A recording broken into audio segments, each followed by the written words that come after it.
So అర్థం చేసుకో, ఆ డిఫరెన్స్ అర్థం చేసుకోండి ఒకసారి. అండ్ ఇంత చేసి కూడా ఈయన ఇంకా ఆ సింపతి సీకింగ్ లో నా కష్టాలు ఉన్నాయి. ఎవరికి లేవు కష్టాలు? సీతకి లేవా, లేకపోతే నబీల్కి ఉండవా, లేకపోతే ప్రతి ఒక్కరికి ఉన్నాయి కష్టాలు, ఈయన ఒక్కడికే కాదు.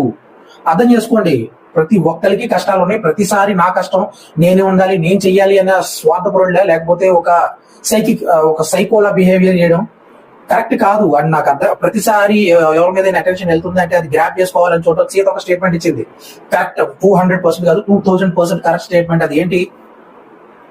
ఈయనకి సాయం చేసింది సైలెంట్ గా ఉంటుంది, లేకపోతే ఈయన చేసే అవమానం మాత్రం లౌడ్ గా ఉంటుంది. అది కరెక్టే. ఒక్క నిమిషం నేను సెంటర్ స్వామి. ఆయన చేసిన సపోర్ట్ సైలెంట్ గా ఉంటుంది, కానీ ఆయన చేసే ఆయన చేస్తున్న ఇన్సల్ట్ మాత్రం చాలా గట్టిగా వినిపిస్తుంది. ఆయనకి ఎవరైనా సపోర్ట్ చేస్తున్నా అది క్లుప్తంగా గోప్యంగా ఉంచుతున్నాడు.